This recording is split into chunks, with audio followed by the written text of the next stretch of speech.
Hello student, तो ये हमारा पार्ट 2 है और ये हमारा सेकंड टॉपिक है, सेकंड वीडियो है रियल नंबर्स पे वास्तविक संख्याओं पर। तो देखते हैं, हमने पढ़ा था लास्ट टाइम क्या होता है हमारा रियल नंबर। अब उसके अगला टॉपिक जो है वो यूक्लिड डिवीजन लेमा। क्या होता है यूक्लिड डिवीजन लेमा? तो कुछ भी समझने से पहले एक एग्जांपल दिखाता हूँ। जैसे इसको डिवाइड करना है 2 को 4 से, तो 2 2 जा 4 पूरा कर दिया। यहाँ पर हमारा लास्ट में 0 हो गया या कुछ भी नहीं बचा। तो ये हमारा होता है एक तरीके से डिवाइड करना, एक रियल डिवाइड करना। एक और टाइप होता है, जैसे मैं 7 को करूँ 2 से। जब मैं 7 को 2 से डिवाइड करूंगा तो यहाँ पर करूंगा 3 टाइम, तो यहाँ 6 आएगा और यहाँ पर माइनस करूंगा तो यहाँ पर 1 बच जाएगा। अब यहाँ पर ये 1 बच गया, इसी को कहते हैं लोग यूक्लिड डिवीजन। सेम इसको नहीं कहते हैं, इसी के तौर पर होता है यूक्लिड डिवीजन। कैसे? जैसे मान लीजिए मैंने आपको 7 एप्पल दिए, first Apple, second Apple, third Apple, fourth Apple, 5 Apple, 6 Apple, 7 Apple. मैंने 7 एप्पल दिए, ये 7 एप्पल्स हैं और मैंने कहा कि इन एप्पल्स को इन 2 टोकरी में इक्वल इक्वल रख दो। ये 2 टोकरी हैं, इनमें इस 7 एप्पल हैं, इनको 2 पार्ट में करके इनमें इक्वल इक्वल तो क्या करेंगे आप, यहाँ पर 3 एप्पल रख देंगे, यहाँ पर 3 एप्पल रख देंगे, इतने एप्पल यहाँ पर रख देंगे और इतने एप्पल यहाँ पर रख देंगे। हमारा 1 एप्पल बच गया है। अब ये 1 एप्पल बच गया, जो ये बचा हुआ है ना तो ये इसमें आ पाएगा ना तो ये इसमें आ पाएगा। तो इसी के से यूज करते हैं, इसको हम लोग बोलते हैं यूक्लिड डिवीजन। अब देखते हैं, given 2 positive number a and b, unique number and q and r। अब यहाँ पर जैसे ये आपको देखिए, जैसे ये है तो यहाँ पर जो ये नंबर होता है इसको बोलते हैं लोग हैं a।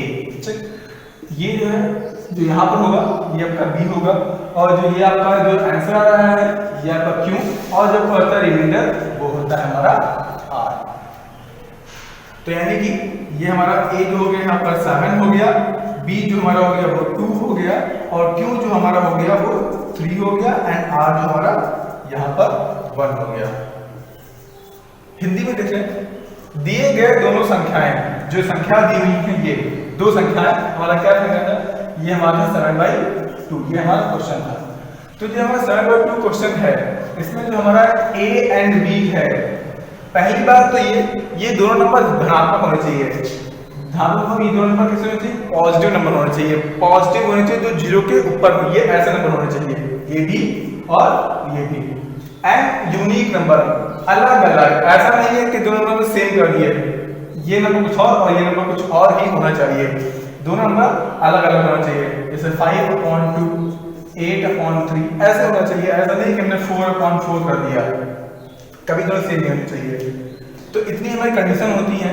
अब यहाँ पर क्या होता है, अगर हमने डिवाइड किया तो डिवाइड करने पे यहाँ हमारा एक रिमाइंडर आया था और हम उसको वापस देखें तो यहाँ ये फॉर्मूला इसका है।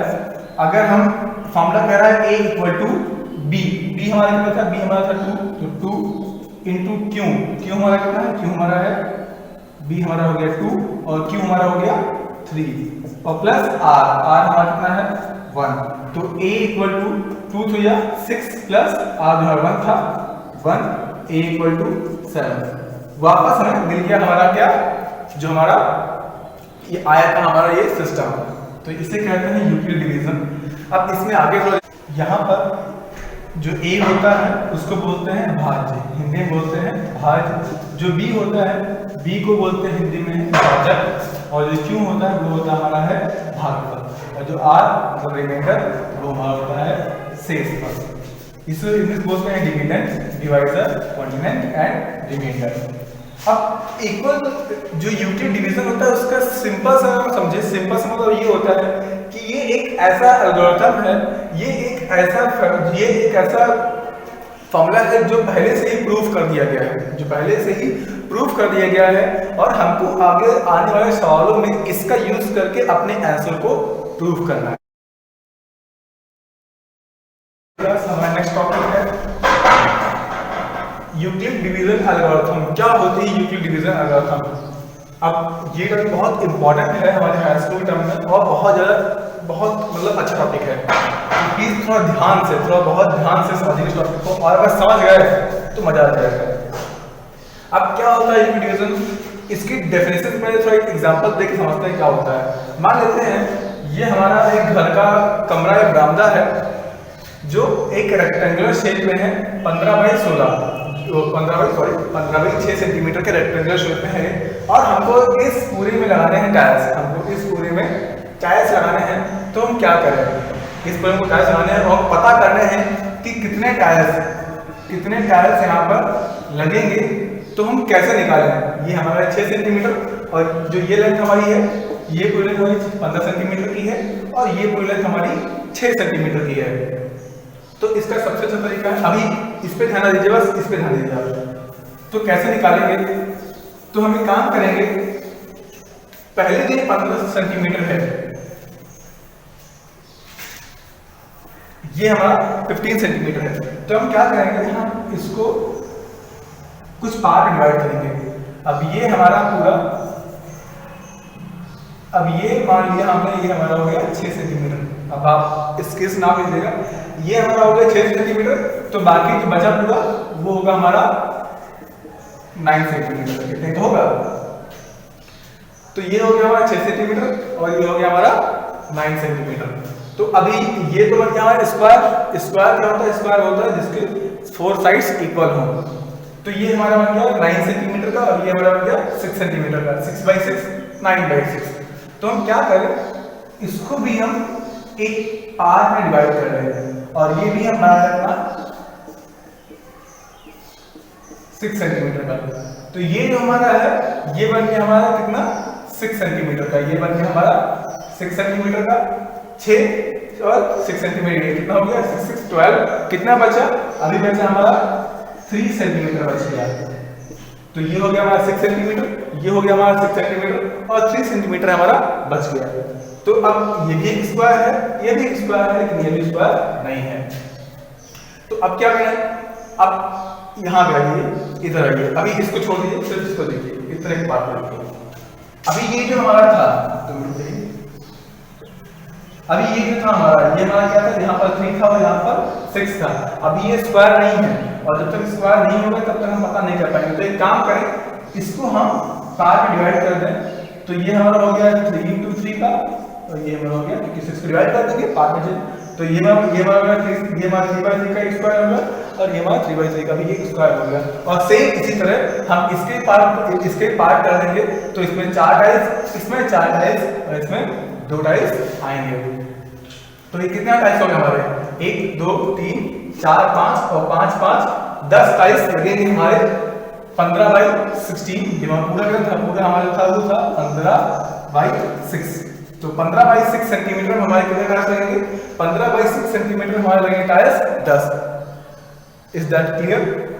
तो इस हिसाब से हमारा जो HCF आया यहाँ पर 3 आया। एक बात और समझिएगा, बहुत ध्यान समझिएगा, ये पूरा हमारा एरिया था वो हमारा था 15 सेंटीमीटर का, ये हमारा 15 सेंटीमीटर का था, ये हमारा 6 सेंटीमीटर का था और ये हमारा एक रेक्टेंगुलर था। तो हमने क्या किया, हमें जो टाइल्स पता करने हैं, अब टाइल्स जो स्क्वायर शेप में आते हैं, टाइल्स होते हैं वो स्क्वायर शेप में आते हैं। जैसे ये टाइल्स है, ये 3 बाई 3 का टाइल्स है, यानी कि इसकी जो 4 साइड होंगी वो सारी 4 साइड कितनी होंगी, 3 सेंटीमीटर ही होंगी।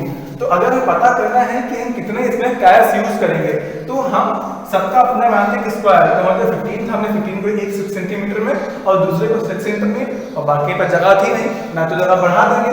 तो जितना बचा हमने उतना, कितना बचा हमारा बचा 3, तो हमने बाकी को कितना कर लिया 3 सेंटीमीटर में।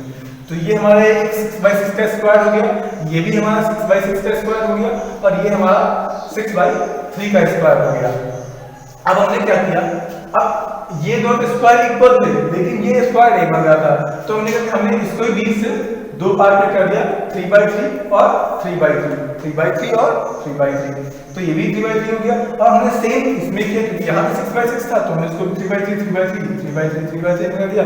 और जो यहाँ हमारा अगला 6 था सेम हमने उसको 3 बाई 3 में कर दिया और हमने इसको भी 3 बाई 3 में कर दिया। तो ये हमारा पूरा 15 सेंटीमीटर का निकल के आ गया। इसमें 10 टाइल्स लगेंगे, यानी कि 10 टाइल्स लगेंगे।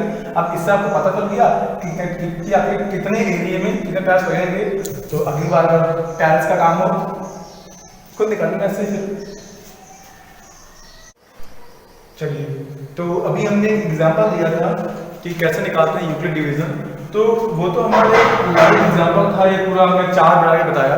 लेकिन मान लो कि इसे क्वेश्चन दे दिया 196 इंटू 83,220 8,300, इतना लंबा क्वेश्चन है। तो अब आप बनाएंगे तो है नहीं कि पूरा बना के फिर निकालेंगे, तो इसको कैसे करेंगे। अब जो हमारी एक्सरसाइज 1.1 है, जो हमारी 1.1 है, 0.1 है, वो पूरी की पूरी बेस इसी फॉर्मूले पर है, इसी एल्गोरिथम पे है। तो अभी हमने देखा यूक्लिड डिवीजन एल्गोरिथम होता क्या है, एक पूरे शेप के थ्रू। अब देखते हैं उसको एक सही से क्वेश्चन करके। तो जैसे हमने दिया था 15 इंटू 6, ये था हमारा, यही था ना हमारा जो हमारा एरिया था ऊपर का वो 15 था, और जो साइड का एरिया था वो 6 था। ये एक रेक्टेंगल में था। तो इसको कैसे करेंगे हम। पहली बात, जो छोटा वाला होता है, सबसे पहले करना क्या है, जो छोटा वाला होता है, जो छोटा नंबर है, जो स्मॉल नंबर है, उसको हम देखते हैं और सिंपल डिवीजन करते हैं, सिंपल भाग करते हैं। जैसे हम छोटे वाले आगे रखते हैं तो छोटे वाले को आगे रख लेंगे और बाकी को हम अंदर रख लेंगे। अब डिवाइड करेंगे तो 6 2 जा 12, 3 बार नहीं करेंगे, 3 बार में 18 आ जाएगा, तो 18 बड़ा हो जाएगा 15 से। तो 2 बार में करेंगे तो 6 2 जा 12, कितना बचा, यहाँ बचा 3। अब यहाँ 3 आया। अब एल्गोरिथम क्या होता है, सिंपल समझिए, यहाँ कभी जो रिमाइंडर होता है वो 0 नहीं आना चाहिए, वो 0 आ जाना चाहिए। रिमाइंडर कभी बचना नहीं चाहिए, 0 आ जाना चाहिए। अब यहाँ 0 तो आया नहीं, अब यहाँ शुरू होता है एल्गोरिथम, एकदम नया चीज है, बहुत ध्यान समझिएगा। अभी तो हमारा भाग था, सिंपल डिवीजन था, अभी एल्गोरिथम लगाएंगे हम। ये एल्गोरिथम कंप्यूटर एल्गोरिथम नहीं है, उससे अलग है, ये मैथ्स के एल्गोरिथम है। कैसे लगाते हैं देखना है। यहाँ पर हम फिर से डिवाइड करेंगे। अब किससे करेंगे डिवाइड, 2 से करेंगे, 15 से करेंगे, 6 से करेंगे। यहाँ हम a से करते हैं, हमारा यही तो हमारा a होता है ना, तो हम इस नंबर से फिर से कर देंगे, तो हम इससे फिर से कर देंगे। तो यहाँ गया 6, अब 3, अब हमारा 3 है, जाएगा 2 बार में, 3 2 जा 6, और ये हमारा पूरा लास्ट में कट के 0 आ जाएगा। तो ये हमारा 0 हो गया, यहाँ हमारा रिमाइंडर 0 आ गया। तो हमें अपना आंसर मिल गया। आंसर क्या आता है, आंसर होता है आपका सेकंड टाइम में या लास्ट टाइम में जो आपका मिलता है क्वेश्चन ए, जो सब जिसका यहाँ पर तो इतना भी हो गया, कोई और क्वेश्चन तो मानते यहाँ तक गया, और यहाँ पर ये 4 0 हो गया 2 बार में, और यहाँ बचा 3, तो याद मान लीजिए यहाँ बचा हमारा 5 नहीं आएगा, और यहाँ बचा मान लीजिए हमारा 2, ठीक, यहाँ बने वाला तो वो 2 हमारा क्या होता है, वो 2 हमारा रिमाइंडर होता है उस टाइम पर। लेकिन यहाँ पर इतने में एंड हो गया, तो ये हमारा जो पहले रिमाइंडर आया था हमारा उसको। तो अब इसको इधर देखेंगे, फॉर्मूला क्या था हमारा, फॉर्मूला था a इज इक्वल टू क्या था, b into Q plus r। इसमें रखेंगे, पहले रखेंगे इस वाले को 6, हमारा जो 6 है वो a होता है, हमारा जो 15 है वो हमारा a होता है, सॉरी यहाँ ये b होता है, ठीक। तो ये हमारा जो 15 था ये a हो गया, और जो हमारा b है वो 6 हो गया, एंड जो हमारा q है, q हमारा 2 हो गया, एंड रिमाइंडर हमारा लास्ट का 3। ये रिमाइंडर इस बार में ये रिमाइंडर था, तो ये हमारा रिमाइंडर कितना आ गया, 3 रिमाइंडर हमारा आ गया। तो यहाँ पर अभी रिमाइंडर 0 नहीं हुआ, जबकि का रिमाइंडर 0 होना चाहिए। तो हम देखेंगे अगले वाले में, अगला क्या हमारा है, अगला हमारा a की जगह पर क्या है, a is equal to b q plus r। अभी हमारा a क्या है, a यहाँ पर हमारा a 3 है, सॉरी यहाँ पर हमारा जो b है वो 3 है, यहाँ पे जो b वो 6 था, यहाँ पे जो हमारा b है वो 3 है, और यहाँ हमारा a क्या है, बहुत ध्यान रखिएगा, कंफ्यूजन ना करिएगा, ये वाला नंबर a होता है और ये b होता है, मैं खुद कंफ्यूज हो जाता हूँ। तो ये जो 6 है ये हमारा क्या हो गया a, तो 6 इक्वल टू b हमारा 3, तो 3, q हमारा क्या आएगा, q हमारा 2 इंटू 2, और रिमाइंडर हमारा क्या 0, 3 इंटू 6 इंटू 6 इक्वल आ गया, और ये हमारे अंदर क्या आ गया 0, यानी कि ये हमारा जो हमारा लास्ट आंसर आया है, जो हमारा HCF आया है, इसमें हमें HCF निकालना होता है मेनली, वो हमारा क्या आया है 3 आया है। पूरे क्वेश्चन मांगेगा HCF मांगेगा, जैसे हमने पहले दिया था, तो कहेगा कोई क्वेश्चन कहेगा उसका हमें HCF दीजिए यूक्लिड डिवीजन एल्गोरिथम के द्वारा। अभी यहाँ पे करते हैं हम, तो यहाँ पे 15 इक्वल टू 15 आ रहा था, लेकिन हमारा यहाँ पर रिमाइंडर 0 नहीं हो रहा क्या होता है HCF। HCF क्या होता है, एक छोटा सा, सबको पता होगा पहले से ही। मान लिया ये लिखा 24 और ये लिखा है 4, अब हमको 24 और 4 में से लेना है कॉमन। 24 और 4 कॉमन क्या होता है, कॉमन होता है जो दोनों मिल जाए। तो अगर हम यहाँ 2 कॉमन ले तो 2 भी हमारा कॉमन आ जाएगा, 2 इसमें भी आएगा, 2 इसमें भी आएगा। लेकिन 2 हमारा कॉमन लेंगे तो फिर से बच जाएगा। लेकिन यहाँ जो हाईएस्ट क्या है, ये होता है हाईएस्ट कॉमन फैक्टर। HCF बोले तो हाईएस्ट कॉमन फैक्टर। तो HCF हाईएस्ट क्या बनेगा, हाईएस्ट हमारा, याद रखिए जो सबसे लास्ट में तो वही हमारा हाईएस्ट होता है, लास्ट में। तो जो हाईएस्ट है हमारा क्या है, 4 है। जब यहाँ 4 हम कॉमन ले लेंगे तो यहाँ बचेगा 6 और यहाँ बचेगा 1। तो ये हमारा, इसका जो 4 हो गया वो इसका क्या हो गया, HCF। वैसे ही इसका हमारा 3 क्या हो गया, HCF। समझ गए क्या होता है यूक्लिड डिवीजन। डाउट मत रखिएगा। पूरी की पूरी 1.1 जो पहली एक्सरसाइज है, बिना बेशक बिना कोई क्वेश्चन फंसे सारे क्वेश्चन आपके इसी फॉर्मूले पे हो जाएंगे। कौन सा फॉर्मूला, A = BQ प्लस।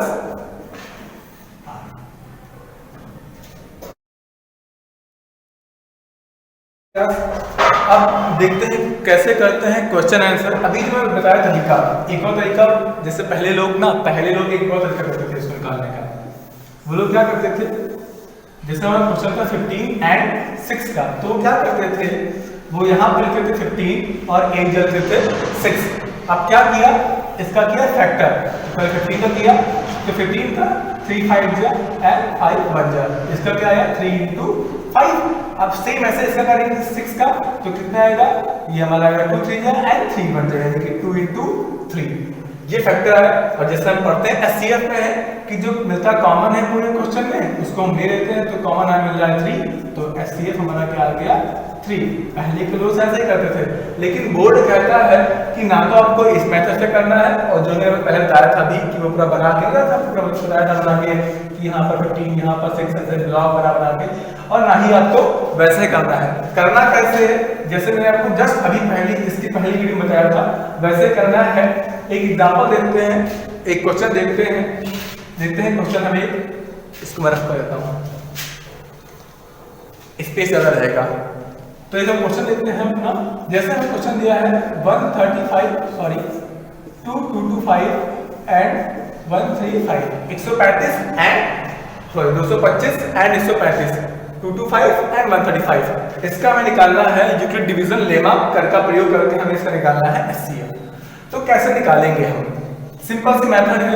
अभी बता रहा हूँ आपको, स्टेप बाय स्टेप बता रहा हूँ, हर एक स्टेप बता रहा हूँ कि कैसे करेंगे, और आपको बोर्ड में सेम ऐसे ही करना है, सेम ऐसे ही एक स्टेप निकाल के आपको करना है। कैसे करना है, सबसे पहले हम लिखेंगे यहाँ पर सॉल्यूशन, एंड देन बताया था कि हम छोटी वैल्यू को रखते हैं आगे की ओर एंड वैल्यू को, तो यहाँ पर जो छोटा कौन इसको दिखाएंगे हम, तो 225 इज ग्रेटर देन 135, यानी कि 135 छोटा है 225 से। इतना हमारा हो गया। अब क्या करेंगे, अब यहाँ पर हम लिखेंगे, क्या लिखेंगे, हमें लिखेंगे हम 225 एंड 135, 225 और 135 में यूक्लिड विभाजन, हिंदी में कहते हैं डिवीजन को विभाजन, प्रमेय का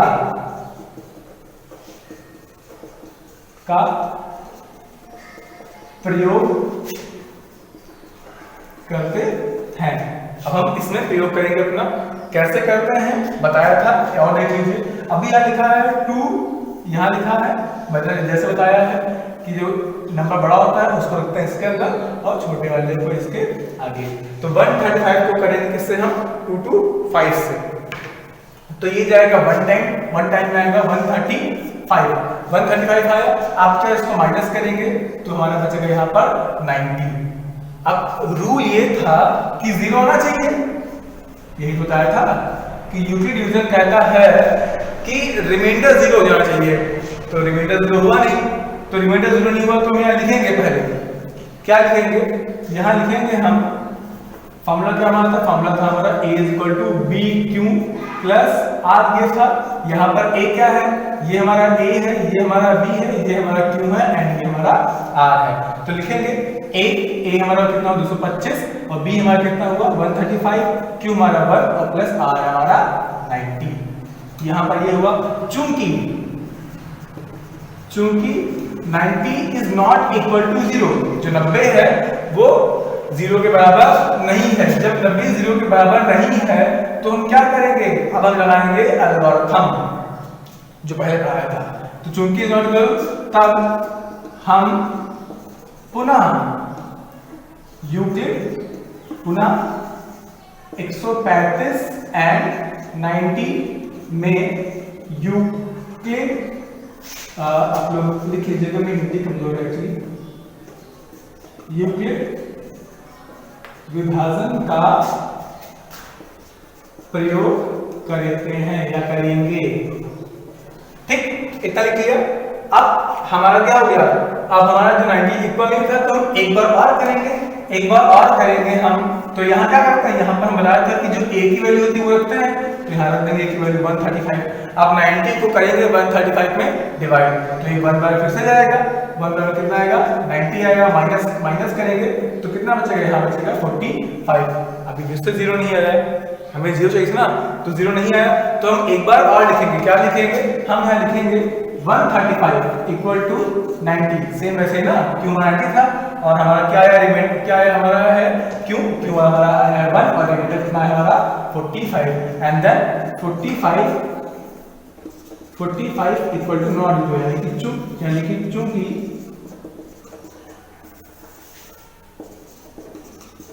चूंकि 45 नॉट इक्वल टू 0, तब सेम वही लाइन हम पुनः 135, सॉरी अब इसमें करेंगे ना, तो हम पुनः 90 और 45 में यूक्लिड विभाजन प्रमेय का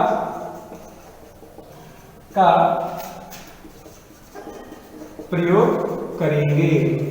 सेम वही लाइन लिखनी है आपको, बस यहाँ चूंकि जितना आया है वो, बाकी सारी लाइन सब में सेम रहेगी जब तक 0 नहीं आता है तब तक। तो अभी क्या हमारा था 45 इक्वल टू 0 नहीं आया, हमें 0 चाहिए था, तब हम एक बार और करेंगे। आप क्या करेंगे, यहाँ हम लिखेंगे, क्या लिखेंगे, इसके बाद हमारा क्या आएगा, इसके बाद हमारा आएगा a आता है ना, तो इसके लिए a क्या है, इसके लिए a हमारा जो है 90 है, तो यहाँ लिख देंगे हम 90, 2 बार में ये पूरा 0 हो जाएगा, 45 90, ठीक, पूरा 0 हो गया। अब पूरा 0 हो गया, अब क्या लिखेंगे, अब हम लिखेंगे सेम वैसे लिखेंगे 90 equal to 45, 90 equal to a हो गया, b 45 इंटू क्यों कितना है 2 प्लस रिमाइंडर 0 हो गया 0, ठीक। तो अब यहाँ हमारा 0 आ गया, हम लिखेंगे अतः हमें शेषफल 0 यानी कि 0 प्राप्त हुआ, शेषफल 0 प्राप्त हो गया।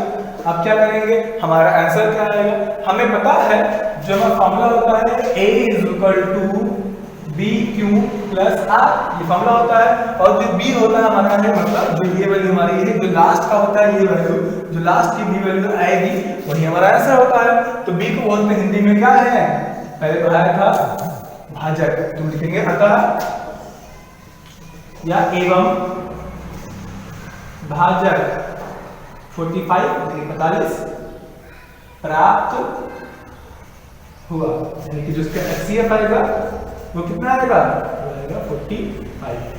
यही आपका आंसर है, और आपको सेम ऐसे ही बोर्ड में करना है, सेम डिट्टो ऐसे ही करना है, रफ वर्क इधर करना है, और ये आपका पूरा फेयर वर्क है जो आप ऐसे ही लाइन टू लाइन ऐसे ही करेंगे, इसमें कुछ डिफिकल्ट नहीं है। और पूरी की पूरी एक्सरसाइज 1.1 आपकी यूक्लिड डिवीजन के ऊपर ही बेस्ड है, यूक्लिड डिवीजन लेमा एल्गोरिथम के ऊपर ही बेस्ड है, सेम एक फॉर्मूला बस है, और उसी फॉर्मूले को लेकर आपको पूरे सवाल करने हैं। चैप्टर फर्स्ट हमारा खत्म होता है, जिसका एक्सरसाइज 1.1 है उसका सारा खत्म हो गया है। आगे हम देखेंगे एक्सरसाइज और नेक्स्ट टॉपिक।